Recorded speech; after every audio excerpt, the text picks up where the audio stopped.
A arte de educar as crianças de hoje, Padre Courtois. Capítulo 19. A educação do senso religioso. Parte 1. Uma mãe cristã se preocupa com a alma do seu filho muito antes que ele nasça. Durante esse período único em que é uma só pessoa com um serzinho que traz nas entranhas, a mãe pode, por seu espírito de oração e de oblação, exercer uma influência invisível sobre a alma do ser querido e capitalizar para ele as bênçãos divinas. No instante do nascimento, as mães e pais cristãos não deixam de consagrar ao Senhor o serzinho querido que Deus lhes deu, ou melhor, lhes confiou. O que será esse filho mais tarde? De qualquer modo, não se destina a se tornar um eleito? E a missão mais importante dos pais não é a de ajudá-lo a realizar a sua vocação sobrenatural de filho ou filha de Deus? Tão cedo quanto possível, batizai vosso filho. Que o cuidado com as legítimas alegrias familiares não diminua em vosso pensamento a grandeza do primeiro sacramento que o recém-nascido vai receber. Pensai que no momento em que a água se derrama na sua fronte, enquanto são pronunciadas as palavras sacramentais, vosso filho se torna o tabernáculo vivo da Santíssima Trindade, e que forças ocultas, germes das virtudes teologais, nele se depositam misteriosamente. É aos pais que cabem a honra e a alegria da primeira educação religiosa dos filhos. Mas é preciso tudo prever. O padrinho e a madrinha recebem da Igreja a missão de suplemento e complemento. É nesse espírito que cumpre escolhê-los e não tendo unicamente em conta convenções mundanas ou suscetibilidades familiares. É nos primeiros meses que a criança, que registra muito mais do que se pensa, pode receber a feliz influência da mamãe orando ao pé do seu berço. A criança, olhando apenas, imitará por si mesma os gestos da mãe e aprenderá assim, pouco a pouco, a juntar as mãos e a enviar um beijo à imagem de Jesus e de Maria, cujos nomes, juntamente com os do pai e da mãe, serão os primeiros que balbuciará. Logo que a criança começa a falar, a mamãe pode fazê-la repetir algumas curtas invocações na sua linguagem de recém-nascido. Muito depressa, aliás, ela se mostrará capaz de falar espontaneamente ao bom Deus, por menor que seja o estímulo materno. Do modo pelo qual os pais fazem os filhos rezar depende, em grande parte, a concepção de oração que hão de guardar toda a vida. Se a oração é feita sem gosto, sem entusiasmo, de tal maneira que se entediam ao fazê-la, ao crescerem correm o risco de associar a ideia de remédio a todo ato religioso. O ideal é que a oração se torne para a criança como que uma necessidade e, ao mesmo tempo, uma alegria. Em certos momentos, ela poderá exigir-lhe um esforço, como por exemplo à noite, se for grande o sono. Contudo, é um esforço que deve ser generosamente aceito. A partir do momento em que a criança houver compreendido e saboreado a oração pessoal, torna-se capaz de uma verdadeira vida de união com Deus, de conversação com Ele. Desenvolver o espírito de fé na criança é habituá-la a ver Deus e a levá-lo em conta na vida cotidiana. Compete à mãe impregnar da divina presença os dias do filho.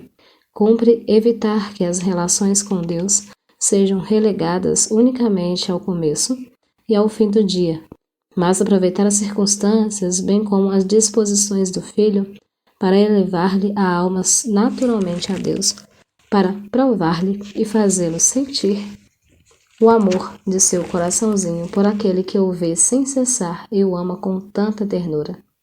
É bom não abusar da expressão, menino Jesus. De certo, o Senhor o foi. Lembra-se de tê-lo sido, mas não é o mais. Se ele gosta de ser terno com as crianças, não é o açucarado personagem de cachos louros e camisa cor-de-rosa que o imagística do tipo bondom tem vulgarizado. Ele é e continua a ser o Senhor. De uma parte, não se deve tratar o bom Deus como um camaradinha, o que levaria muito depressa à falta de respeito e à abolição do senso do sagrado. De outra parte, Nunca se deve apresentar Deus como um ser remoto, inacessível, espião das fraquezas humanas, sempre pronto a surpreender as delinquências pequenas ou grandes. Isto seria uma caricatura, uma verdadeira traição. Quanto mal pode ser feito por meio de frases como a que assimila Deus a um papão ou a um papai de chicote. Desobedeceste, por isso te machucaste, é bem feito, bom Deus te castigou. Evitai. Não apresentar igualmente Deus como um rico comerciante com o qual se negocia. Não é aqui necessário refutar longamente a assertiva criminosa de certos pais, inconscientes, que esperam até que os filhos atinjam a idade de 21 anos para deixar que escolham livremente a sua religião. Como se fosse preciso esperar 21 anos para lhes dar um nome de família, uma pátria. Como se, o que é mais grave, aos 21 anos o homem já não estivesse moralmente orientado. Por que privar essa criança de todas as riquezas que uma fé esclarecida lhe trará durante a existência? Por que privar Deus do amor dessa criança? O que importa não é ajudá-la a adquirir com a graça do Senhor convicções e uma piedade pessoal de acordo com o plano divino a seu respeito? Alguns, argumentando com o chamado direito de liberdade de consciência, gostariam que os pais ficassem mudos diante das apalpadelas do instinto religioso. Quando crescer mais, escolherá por si mesmo, dizem alguns. Mas, sem contar que a criança não precisa atingir essa idade para escolher e escolher arbitrariamente em função de seu egoísmo latente ou de seu mimetismo voluntário, tal raciocínio não se mantém de pé, pois tratar-se-á como efeito, mesmo na idade adulta, de escolher. Não se escolhe se nos devemos alimentar de peixes ou carnes sadias. A natureza já escolheu por nós. Trata-se antes do compromisso racional. Liberdade de consciência ou liberdade religiosa no adulto significa realmente possibilidade que se deixa à razão, senhora de si mesma, de voltar às fontes de sua fé, sem que dela, entretanto, duvide. Com a idade, realmente, a fé da criança tornar-se-á independente das do pai, de onde terá extraído a substância para encontrar na reflexão pessoal, na experiência e no estudo, razões convincentes para crer, tal qual o fruto que progressivamente se descansa para oferecer, por fim, sua polpa saborosa. Como estaria atrasada a humanidade se em cada geração devesse novamente começar do zero? E, sobretudo, se em princípio cada geração devesse recolocar tudo em problema, seria então preciso negar a unidade, a continuidade, a universalidade da consciência humana. Assim que a criança puder, ensinar-lhe as principais orações da Igreja, o Padre Nosso, Ave Maria, explicar-lhe o sentido dessas orações, mas cuidar de que sejam recitadas corretamente sem atropelos. Ainda aí, prestemos atenção ao senso do sagrado e façamos orar em beleza, belo sinal da cruz, genuflexão bem feita, oração bendita com todo o coração. Jamais considerar as orações como exercícios declamatórios. Que erro, por exemplo, aproveitar a visita de uma pessoa amiga para fazer com que a criança recite as suas orações à maneira de uma fábula. Mostra a essa moça como sabes rezar tuas orações. Tais fórmulas só têm valor se exprimirem um sentimento interior. E para ajudar essa expressão, nada é indiferente ou secundário. Não limitar a oração às fórmulas oficiais. À medida que a criança crescer, estimulá-la também à oração silenciosa, no segredo da alma para com Deus. Convém orientar a criança no sentido de uma grande confiança para com a Santa Virgem, por quem nos foi dado Jesus e em quem sempre encontramos o caminho que a Ele conduz.